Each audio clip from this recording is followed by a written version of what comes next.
Julie and Mark arrived at the old Victorian with hope tangled in their tired hearts. They had left behind a life filled with memories, both good and bad, seeking solace in the unknown. A fresh start, they told themselves, in a town where nobody knew their names, their past. It was a chance to rewrite their story, to find themselves again amidst the quiet charm of the small town. The house stood tall, a grand old dame with peeling paint and a watchful gaze. It seemed to whisper promises of new beginnings even as its old bones creaked with age. It promised peace, a chance to mend the cracks in their love, to heal the wounds that time and neglect had deepened. But those cracks, widened by unspoken words and lingering resentment, were not so easily mended. The silence between them spoke volumes. There's so much charm here, don't you think? The history, the character, it's all so enchanting. The chipped window panes, the creaky floorboards, they tell a story of their own. A story of time and endurance. It's like the house has its own story to tell. Secrets hidden in every corner, waiting to be discovered. Yeah, I see it. But all I can think about is the work. The endless repairs, the constant upkeep. There's a lot to fix here, Emily. Maybe it'll keep me busy, you know? Keep my mind off things. The air inside felt heavy, thick with the weight of years, of lives lived and lost within its walls, and secrets whispered in the dead of night. The house held its breath, waiting to see if Julie and Mark could find their way back to each other, or if their love would fade like the peeling paint on its walls. Days bled into weeks, the house slowly revealing its secrets, one eerie moment at a time. They started small, a floorboard groaning underfoot, a sound that seemed almost too deliberate. The unsettling feeling of being watched from the shadows that stretched long and hungry in the dim light filtering through dusty windows, as if the house itself had eyes. Then came the whispers, soft at first, like the rustle of leaves against the window panes, but growing louder, more insistent, as if trying to communicate.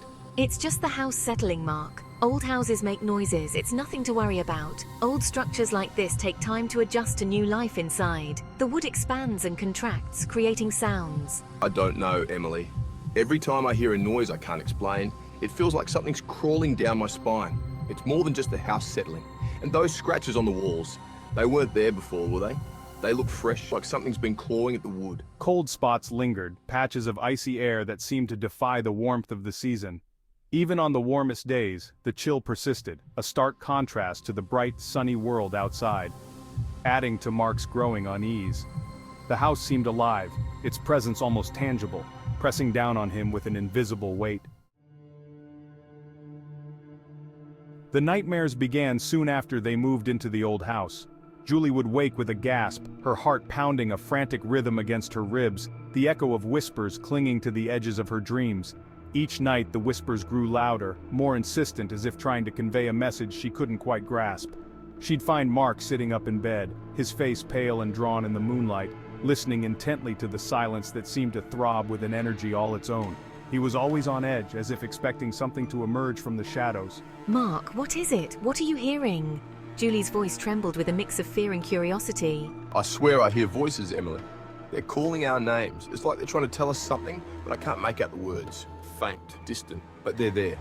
Always there, just beyond the edge of hearing. The scratches on the walls grew bolder, deeper, as if clawed by something desperate to break free. Each morning new marks appeared, more menacing than the last.